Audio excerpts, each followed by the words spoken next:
Hi friends, welcome to my cooking YouTube channel. ಬನ್ನಿ ಇವತ್ತಿನ recipe ಏನಂತ ನೋಡೋಣ. ನಾನಿಲ್ಲಿ ಅಕ್ಕಿ ಹಿಟ್ಟಿನಿಂದ ಗರಿಗರಿಯಾದ ಹಪ್ಪಳವನ್ನು ಮಾಡ್ತಾಯಿದ್ದೀನಿ. ಬಾಯ್ಲ್ ಇಟ್ಟರೆ ಬೆಣ್ಣೆ ಥರ ಕರಗೋಗುತ್ತೆ ಮತ್ತು ನೀವು ಒಂದು ಸರ್ತಿ ಮಾಡಿದರೆ ಇಡೀ ವರ್ಷ ಮಾಡ್ತಾನೆ ಇರ್ತೀರ. ಅಷ್ಟೊಂದು ರುಚಿಯಾಗಿರುವ ಈ ಹಪ್ಪಳವನ್ನು ಹೇಗೆ ಮಾಡೋದು ಅಂತ ನೋಡೋಣ ಬನ್ನಿ ಫ್ರೆಂಡ್ಸ್.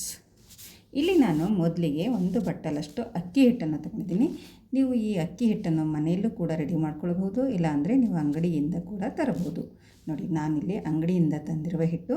ಇವಾಗ ಇದನ್ನು ಜರಡಿಯಿಂದ ಸೋದಿಸ್ಕೊತಾ ಇದ್ದೀನಿ. ನೋಡಿ, ಈ ರೀತಿ ಸೋದಿಸ್ಕೊಂಡು ರೆಡಿ ಮಾಡಿಕೊಂಡು ಇಟ್ಕೊಂಡಿದ್ದೀನಿ. ನೋಡಿ, ಇವಾಗ ಇಷ್ಟೋ ಮೇಲೆ ಒಂದು ಬಾಳಿಗೆಯನ್ನು ಇಟ್ಕೊಂಡು ಅದಕ್ಕೆ ನಾನು ಯಾವ ಬಟ್ಟಲಿನಿಂದ ಅಕ್ಕಿ ಹಿಟ್ಟನ್ನು ತೊಗೊಂಡಿದ್ದೀನೋ ಅದೇ ಬಟ್ಟಲಿನಿಂದ ನೀರನ್ನು ಹಾಕ್ಕೊಳ್ತಾ ಇದ್ದೀನಿ. ನೋಡಿ, 1 ಕಪ್ ಅಕ್ಕಿ ಹಿಟ್ಟಿಗೆ 1 ಬಟ್ಟಲು ನೀರು ಮತ್ತು ಮೇಲ್ಗಡೆ ಒಂದು ಸ್ವಲ್ಪ ನೀರನ್ನು ಹಾಕ್ಕೊಂಡಿದ್ದೀನಿ. ನೋಡಿ, ಅರ್ಧದಕ್ಕಿಂತ ಕಡಿಮೆ ಹಾಕ್ಕೊಂಡಿದ್ದೀನಿ. 1 ಬಟ್ಟಲಾದಮೇಲೆ ಒಂದು ಸ್ವಲ್ಪ ಅರ್ಧದಕ್ಕಿಂತ ಕಡಿಮೆ ಹಾಕ್ಕೊಂಡು ಅದಕ್ಕೆ ರುಚಿಗೆ ತಕ್ಕಷ್ಟು ಉಪ್ಪು ಮತ್ತು ಜೀರಿಗೆ, ಬಿಳಿ ಎಳ್ಳು, ಕರಿ ಎಳ್ಳು ಮತ್ತು ಅಡುಗೆ ಸೋಡಾ, ಒಂದು ಸ್ವಲ್ಪ ಅಡುಗೆ ಸೋಡಾ ಹಾಕೋತಾ ಇದ್ದೀನಿ.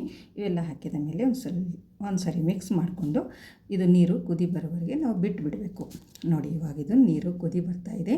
ಇವಾಗ ನಾವು ಒಂದು ಸರಿ ಚೆನ್ನಾಗಿ ಮಿಕ್ಸ್ ಮಾಡಿಕೊಂಡು ನಾವು ಒಂದು ವುಡನ್ ಕಟ್ಗೆಯಿಂದ ಈ ರೀತಿ ನಾವು ಹಿಟ್ಟನ್ನು ಹಾಕೊಳ್ತಾ ಒಂದು ಕೈಯಿಂದ ಹಿಟ್ಟನ್ನು ಹಾಕುತ್ತಾ ಒಂದು ಕೈಯಿಂದ ಮಿಕ್ಸ್ ಮಾಡ್ತಾ ಹೋಗಬೇಕು. ನೋಡಿ, ಈ ರೀತಿ ನಾನು ವುಡನ್ ಕಡ್ಚಿಯಿಂದ ಮಿಕ್ಸ್ ಮಾಡ್ತಾ ಇದ್ದೀನಿ. ನೋಡಿ, ಈ ರೀತಿ ಮಿಕ್ಸ್ ಮಾಡಿದಾದಮೇಲೆ ನಾವು ಗ್ಯಾಸನ್ನು ಲೋ ಫ್ಲೇಮಲ್ಲಿ ಇಟ್ಕೊಂಡು ಇದು ಚೆನ್ನಾಗಿ ಮಿಕ್ಸ್ ಆದಮೇಲೆ ನಾವು ಇದನ್ನು ಒಂದು ಡಕ್ಕನವನ್ನು ಮುಚ್ಚಿ ನಾವು ಇದನ್ನು ಒಂದು 5 ನಿಮಿಷ ನಾವು ಇದು ಉಮ್ಮಗಾಗೋದಕ್ಕೆ ಬಿಟ್ಬಿಡಬೇಕು. ನೋಡಿ, ಗ್ಯಾಸ್ ಲೋ ಫ್ಲೇಮಲ್ಲಿರಲಿ. ಇವಾಗ ಒಂದು ಡಕ್ಕನವನ್ನು ಮುಚ್ಚಿ ನಾವು 5 ನಿಮಿಷ ಉಮ್ಮಗಾಗೋದಕ್ಕೆ ಬಿಟ್ಬಿಡೋಣ. ನೋಡಿ ಫ್ರೆಂಡ್ಸ್, ಇದು ಉಮ್ಮಗಾಗಬೇಕು 5 ನಿಮಿಷ ಲೋ ಫ್ಲೇಮಲ್ಲೇ. ಇದು ಚೆನ್ನಾಗಿ ಬೇಯುತ್ತದೆ ಹಿಟ್ಟು. ನೋಡಿ ಫ್ರೆಂಡ್ಸ್, ಇವಾಗ ಒಂದು 5 ನಿಮಿಷ ಆಗಿದೆ. ನಾನು ಇವಾಗ ಇದನ್ನು ತೆಗೆದು ನೋಡ್ತಾಯಿದ್ದೀನಿ ಯಾವ ರೀತಿ ಆಗಿದೆ ಅಂತ ನಾವು ಒಂದು ಸರಿ ಚೆಕ್ ಮಾಡ್ಕೊಳ್ಳೋಣ. ನೋಡಿ ಫ್ರೆಂಡ್ಸ್, ಇವಾಗ ಒಂದು ಸರಿ ಮಿಕ್ಸ್ ಮಾಡ್ಕೊಳ್ಳಿ. ಏನು ಬುಡ ಹತ್ತುವುದಿಲ್ಲ, ಏನಿಲ್ಲ. ಒಂದು ಸ್ವಲ್ಪ ದಪ್ಪ ಇರುವ ಪಾತ್ರೆ ತಗೊಂಡ್ರೆ ತುಂಬಾ ಒಳ್ಳೆಯದು. ನೋಡಿ, ಏನು ಬುಡ ಹತ್ತಿಲ್ಲ, ಏನಿಲ್ಲ. ನೋಡಿ, ತುಂಬ ಚೆನ್ನಾಗಾಗಿದೆ. ಇವಾಗ ನಾವು ಇದನ್ನು ಗ್ಯಾಸಿನಿಂದ ಕೆಳಗಡೆ ಇಟ್ಕೊಳ್ಳೋಣ. ಮತ್ತು ಅದೇ ರೀತಿ ಮತ್ತೆ ಡಕ್ಕನವನ್ನು ಮುಚ್ಚಿ ನಾವು ಕೆಳಗಡೆ ಇಟ್ಕೊಳ್ಬೇಕು. ಮತ್ತು ಒಂದು 5 ನಿಮಿಷ ಕೆಳಗಡೆ ಇಟ್ಕೊಂಡು ಆಮೇಲೆ ನಾವು ತೆಗೆದುಕೊಳ್ಳೋಣ. ಒಂದು ಸ್ವಲ್ಪ ಆರೋದಕ್ಕೆ ಬಿಟ್ಬಿಡೋಣ. ಒಂದು 2 ನಿಮಿಷ ಸಾಕು. ಒಂದು 2 ನಿಮಿಷ ಆದಮೇಲೆ ಇವಾಗ ಡಕ್ಕನವನ್ನು ನಾವು ತೆಗೆದು ನೋಡೋಣ ಯಾವ ರೀತಿ ಆಗಿದೆ ಅಂತ. ಫುಲ್ ಇದು ಮರಳಾಗಿ ಆಗಿದೆ. ಇವಾಗ ನೋಡಿ ಯಾವ ರೀತಿ ಆಗಿರುತ್ತೆ ಅಂತ ನೋಡ್ಕೊಳ್ಳಿ. ನೋಡಿ, ಎಷ್ಟು ಚೆನ್ನಾಗಿ ಬಂದಿದೆ ಅಂತ ನೋಡ್ಬೋದು ನೀವು ಈ ಹಿಟ್ಟು. ಇವಾಗ ನಾವು ಈ ರೀತಿ ಒಂದು ಸ್ವಲ್ಪ ಬಿಸಿ ಇರುವಾಗ ನಾವು ಈ ಹಿಟ್ಟನ್ನು ಚೆನ್ನಾಗಿ ನಾದ್ಕೊಳ್ಬೇಕು. ನೋಡಿ ಫ್ರೆಂಡ್ಸ್, ಈ ರೀತಿ ನಾನು ಚೆನ್ನಾಗಿ ನಾದ್ಕೊಂಡು ಇಟ್ಕೊತಾ ಇದ್ದೀನಿ. ನೋಡಿ, ಈ ರೀತಿ ಆಗಿದೆ. ನೋಡಿ, ಈ ರೀತಿ ಆದಮೇಲೆ ನಾವು ಚೆನ್ನಾಗಿ ನಾದ್ಕೊಂಡು ಇವಾಗ ನಾವು ಈ ಹಿಟ್ಟನ್ನು ಒಂದು ಟಿಫಿನ್ ಬಾಕ್ಸ್ ಇರುತ್ತಲ್ವ, ಆ ಟಿಫಿನ್ ಬಾಕ್ಸಲ್ಲಿ ನಾನು ಈ ಹಿಟ್ಟನ್ನು ಹಾಕ್ಕೊಳ್ತಾ ಇದ್ದೀನಿ. ನೋಡಿ, ಈ ರೀತಿ ಟಿಫಿನ್ ಬಾಕ್ಸಲ್ಲಿ ಹಾಕ್ಕೊಂಡು ನಾವು ಇದಕ್ಕೆ ಒಂದು ಡಕ್ಕನವನ್ನು ಕ್ಲೋಸ್ ಮಾಡೋಣ. ಈ ಟಿಫಿನ್ ಡಕ್ಕನ್ ಇರುತ್ತಲ್ವ ಅದನ್ನು ಕ್ಲೋಸ್ ಮಾಡಿ ನಾವು ಮತ್ತೆ ಪುನಃ ಇದನ್ನು ನಾವು ಬಾಯ್ಲ್ ಮಾಡ್ಕೊಳ್ಬೇಕಾಗುತ್ತೆ. ಅದಕ್ಕೋಸ್ಕರ ನಾನು ಮತ್ತೆ ಸ್ಟವ್ ಮೇಲೆ ಒಂದು ಬಾಳಿಗೆನ ಇಟ್ಕೊಂಡು ನಾನು ಅದಕ್ಕೆ ಒಂದು 2 ಗ್ಲಾಸಷ್ಟು ನೀರನ್ನು ಹಾಕ್ಕೊಂಡಿದ್ದೀನಿ. ನೋಡಿ, ಮತ್ತು ಇಲ್ಲಿ ನಾವು ಗ್ಯಾಸ್ ಪ್ಲೇಟ್ ಇರುತ್ತಲ್ವ, ಈ ರೀತಿ ಇರುವ ಒಂದು ಗ್ಯಾಸ್ ಪ್ಲೇಟನ್ನು ತಗೊಂಡು ಈ ರೀತಿ ಇಟ್ಕೊಂಡು ನಾವು ಈ ಟಿಫಿನ್ ಬಾಕ್ಸನ್ನು ಇದ್ರ ಮೇಲ್ಗಡೆ ಇಟ್ಟು ಮತ್ತು ನಾವು ಡಕ್ಕನವನ್ನು ಕ್ಲೋಸ್ ಮಾಡಬೇಕು. ನೋಡಿ ಫ್ರೆಂಡ್ಸ್, ಈ ರೀತಿ ಡಕ್ಕನವನ್ನು ಕ್ಲೋಸ್ ಮಾಡಿದ ಮೇಲೆ ನಾವು ಒಂದು 15ರಿಂದ 20 ನಿಮಿಷ ನಾವು ಇದನ್ನು ಬಾಯ್ಲ್ ಮಾಡ್ಕೊಳ್ಬೇಕು. ನೋಡಿ, ಇವಾಗ ಒಂದು 15ರಿಂದ 20 ನಿಮಿಷ ಆಗಿದೆ. ನಾನು ತೆಗೆದು ನೋಡ್ತಾ ಇದ್ದೀನಿ. ಇವಾಗ ಈ ಟಿಫಿನ್ ಬಾಕ್ಸನ್ನು ತೆಗೆದಿಟ್ಕೊಳ್ಳೋಣ. ಕೆಳಗಡೆ ಇಟ್ಕೊಂಡು ನಾವು ಇವಾಗ ಡಕ್ಕನವನ್ನು ತೆಗೆದು ನೋಡಿ ಯಾವ ರೀತಿಯಾಗಿದೆ ನಮ್ಮ ಹಿಟ್ಟು ಅಂತ ನೋಡ್ಕೊಳ್ಳಿ. ಇವಾಗ ಚೆನ್ನಾಗಿದು ಬೆಂದಿದೆ, ಫುಲ್ ಬೆಂದು ಹೋಗಿದೆ. ನೋಡಿ, ಎಷ್ಟು ಚೆನ್ನಾಗಿ ಬಂದಿದೆ ಅಂತ ನೋಡ್ಕೊಳ್ಬೋದು. ಇವಾಗ ನಾನು ಇಲ್ಲಿ ಗ್ಯಾಸ್ ಕಟ್ಟಿ ಮೇಲೆ ಈ ಹಿಟ್ಟನ್ನು ನಾನು ಚೆನ್ನಾಗಿ ಈ ರೀತಿ ನಾದ್ಕೋತಾ ಇದ್ದೀನಿ. ನೋಡಿ, ನಾವು ಎಷ್ಟು ಚೆನ್ನಾಗಿ ನಾದ್ತೀವೋ ಅಷ್ಟು ಚೆನ್ನಾಗಿ ಈ ಹಿಟ್ಟು ಜಿಗಿ ಬರುತ್ತೆ. ನೋಡಿ, ಹಪ್ಪಳು ಒಂದೂ ಮುರಿಯೋದಿಲ್ಲ, ಹರಿಯೋದಿಲ್ಲ. ತುಂಬ ಚೆನ್ನಾಗಿ ಹಪ್ಪಳು ಬರ್ತವೆ. ಈ ರೀತಿ ನಾವು ಒಂದು 5ರಿಂದ 10 ನಿಮಿಷದವರೆಗೆ ನಾವು ಚೆನ್ನಾಗಿ ನಾದ್ಕೊಳ್ಬೇಕು. ನೀವು ಈ ರೀತಿ ಆಗಲ್ಲ ಅಂದರೆ ನೀವು ಒಂದು ಪ್ಲಾಸ್ಟಿಕ್ ಕವರಲ್ಲಿ ಕೂಡ ಹಾಕ್ಕೊಂಡು ನಾವು ಈ ಹಿಟ್ಟನ್ನು ನಾದ್ಕೊಳ್ಬೋದು. ನೋಡಿ, ಈ ರೀತಿ ಹಿಟ್ಟನ್ನು ನಾನು ಒಂದು 5ರಿಂದ 10 ನಿಮಿಷದವರೆಗೆ ಚೆನ್ನಾಗಿ ನಾದ್ಕೊಂಡು ಇಟ್ಕೊಂಡಿದ್ದೀನಿ. ಮತ್ತೆ ಟಿಫಿನ್ ಬಾಕ್ಸಲ್ಲಿ ಹಾಕ್ಕೊಳ್ತಾ ಇದ್ದೀನಿ. ನೋಡಿ, ಇವಾಗ ನಾವು ಹಪ್ಪಳ ಮಾಡೋದಕ್ಕೆ ಯಾವ ಸೈಜಲ್ಲಿ ಬೇಕೋ ಆ ಸೈಜಲ್ಲಿ ಉಂಡೆಯನ್ನು ತಗೊಂಡು ಈ ರೀತಿ ರೌಂಡ್ ಮಾಡ್ಕೊಂಡು ಇಟ್ಕೊಳ್ಬೇಕಾಗುತ್ತೆ. ನೋಡಿ, ಇನ್ನೊಂದು ಉಂಡೆ ಕೂಡ ನಾನು ಇಲ್ಲೇ ಮಾಡಿ ತೋರಿಸ್ತಾ ಇದ್ದೀನಿ. ಯಾವ ಸೈಜ್ ಬೇಕೋ ಆ ಸೈಜಲ್ಲಿ ನಾವು ಉಂಡೆ ಮಾಡಿ ರೆಡಿ ಮಾಡ್ಕೊಂಡು ಇಟ್ಕೊಳ್ಬೇಕು. ಮತ್ತು ನಾನು ಟಿಫನ್ ಬಾಕ್ಸಲ್ಲೇ ಹಾಕ್ತಾಯಿದ್ದೀನಿ.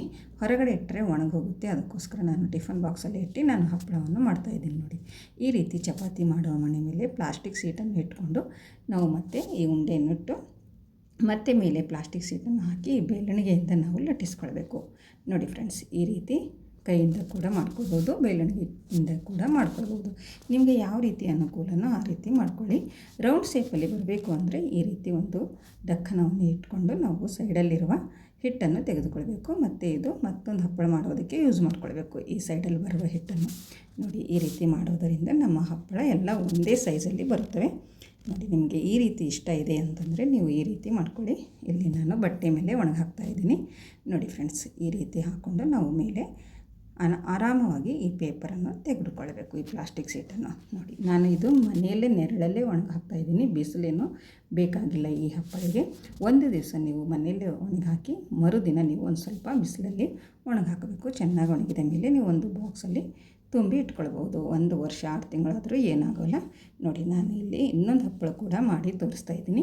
ನೋಡಿ ಫ್ರೆಂಡ್ಸ್, ಇದು ನಾನೇನು ಕಟ್ ಮಾಡ್ತಾಯಿಲ್ಲ, ಏನಿಲ್ಲ, ಇದೇ ರೀತಿ ನಾನು ಲಟ್ಟಿಸ್ಕೊತಾ ಇದ್ದೀನಿ. ನೋಡಿ, ಯಾವ ಸೈಜ್ ಬೇಕೋ ಆ ಸೈಜಲ್ಲಿ ನಾನು ಈ ಹಪ್ಪಳ ರೆಡಿ ಮಾಡ್ಕೊಂಡು ಇಟ್ಕೊತಾ ಇದ್ದೀನಿ. ನೋಡಿ, ತುಂಬ ಸೂಪರಾಗಿ ಬರುತ್ತವೆ, ಒಂದು ಹರಿಯೋದಿಲ್ಲ ಮುರಿಯೋದಿಲ್ಲ, ತುಂಬಾ ಚೆನ್ನಾಗಿ ಬರುತ್ತವೆ. ನೋಡಿ, ಈ ಅಕ್ಕಿ ಹಿಟ್ಟಿನ ಹಪ್ಪಳ ನೋಡಿ ಎಷ್ಟು ಚೆನ್ನಾಗಿ ಬಂದಿದೆ ಅಂತ ನೋಡ್ಕೊಳ್ಬೋದು ನೀವು.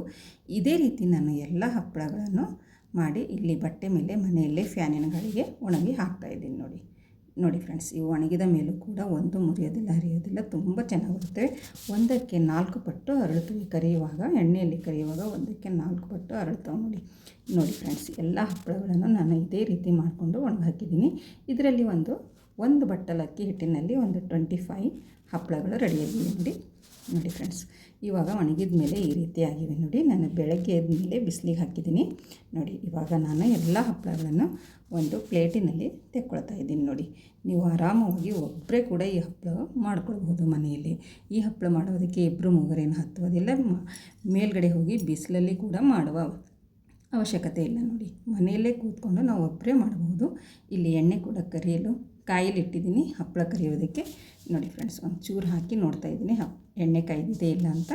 ನೋಡಿ, ಇವಾಗ ಒಂದು ಹಪ್ಪಳವನ್ನು ಹಾಕ್ತಾಯಿದ್ದೀನಿ. ನೋಡಿ, ಎಷ್ಟು ಚೆನ್ನಾಗಿ ಅರಳುತ್ತಾ ಇದೆ ಅಂತ ನೋಡ್ಬೋದು. 1ಕ್ಕೆ 4 ಪಟ್ಟು ಅರಳುವ ಈ ಅಕ್ಕಿ ಹಿಟ್ಟಿನ ಹಪ್ಪಳ ಅಂತೂ ರೆಡಿ ಆಯಿತು. ನೋಡಿ, ಎಷ್ಟು ಚೆನ್ನಾಗಿ ಬಂದಿದೆ ಅಂತ ನೋಡಿ ಫ್ರೆಂಡ್ಸ್, ಇದು ಬಾಯಲ್ಲಿಟ್ಟರೆ ಬೆಣ್ಣೆ ಥರ ಕರಗೋಗುತ್ತೆ. ನೋಡಿ, ಎಷ್ಟು ದೊಡ್ಡದಾಗ್ತಾಯಿದೆ ಅಂತ ನೋಡಿ. ತುಂಬ ಸುಲಭವಾದ ರೀತಿಯಲ್ಲಿ ನಾವು ಮನೆಯಲ್ಲೇ ಕೂತ್ಕೊಂಡು ಒಬ್ಬರೇ ಮಾಡಬಹುದಾದ ಈ ಅಕ್ಕಿ ಹಿಟ್ಟಿನ ಹಪ್ಪಳ.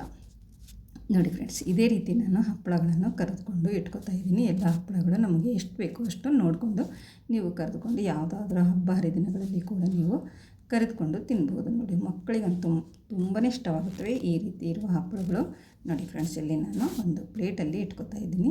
ಸೂಪರಾದ ನಮ್ಮ ಅಕ್ಕಿ ಹಿಟ್ಟಿನ ಹಪ್ಪಳ ಅಂತೂ ರೆಡಿ ಆಯಿತು. ನೋಡಿ, ಮನೆಯಲ್ಲಿ ಮಾಡಿ ನೀವು 1 ವರ್ಷ ಇಟ್ಕೊಂಡು ಕೂಡ ತಿನ್ಬೋದು. ನೋಡಿ, ಏನು ಹಾಳಾಗೋದಿಲ್ಲ, ಏನಿಲ್ಲ. ಚೆನ್ನಾಗಿ ಒಣಸ್ಕೊಂಡು ನೀವು ಡಬ್ಬಿಯಲ್ಲಿ ಹಾಕಿ ಇಟ್ಕೊಂಡ್ರೆ 1 ವರ್ಷ ನಡೆಯುತ್ತೆ. ನೋಡಿ ಫ್ರೆಂಡ್ಸ್, ಈ ವಿಡಿಯೋ ಇಷ್ಟ ಆದರೆ ಒಂದು ಲೈಕ್ ಮಾಡಿ, ಶೇರ್ ಮಾಡಿ ಮತ್ತು ಕಮೆಂಟ್ ಮಾಡಿ ತಿಳಿಸಿ ಹೇಗೆ ಬಂತು ಅಂತ. ಮತ್ತು ನನ್ನ ಚಾನಲನ್ನು ಯಾರು ಸಬ್ಸ್ಕ್ರೈಬ್ ಮಾಡಿಕೊಂಡಿಲ್ಲ ಅವರು ಸಬ್ಸ್ಕ್ರೈಬ್ ಮಾಡಿಕೊಳ್ಳಿ. ನೋಡ್ತಾ ಇರ್ಬೋದು ನೀವು ಯಾವ ಸೈಜಲ್ಲಿ ಇದ್ದ ಹಪ್ಪಳ ಯಾವ ಸೈಜ್ ಆಗಿದೆ ಅಂತ. ನೋಡಿ ಫ್ರೆಂಡ್ಸ್, ತುಂಬಾ ಸುಲಭವಾದ ರೀತಿಯಲ್ಲಿ ಮಾಡಬಹುದು. ಮತ್ತು ನಾನಿಲ್ಲಿ ಮುರಿದು ತೋರಿಸ್ತಾ ಇದ್ದೀನಿ ಯಾವ ರೀತಿಯಾಗಿದೆ ಅಂತ. ನೋಡಿ, ಎಷ್ಟು ಹಳ್ಳಂತ ಮುರಿತಾ ಇದೆ ಅಂತ ನೋಡ್ಬೋದು. ನೋಡಿ, ಮತ್ತೆ ಸಿಗೋಣ ಮುಂದಿನ ವಿಡಿಯೋದಲ್ಲಿ ಹೊಸ ರೆಸಿಪಿಯೊಂದಿಗೆ, ಈಸಿ ರೆಸಿಪಿಯೊಂದಿಗೆ. ಅಲ್ಲಿವರೆಗೂ ಓಕೆ, ಬಾಯ್ ಬಾಯ್ ಫ್ರೆಂಡ್ಸ್.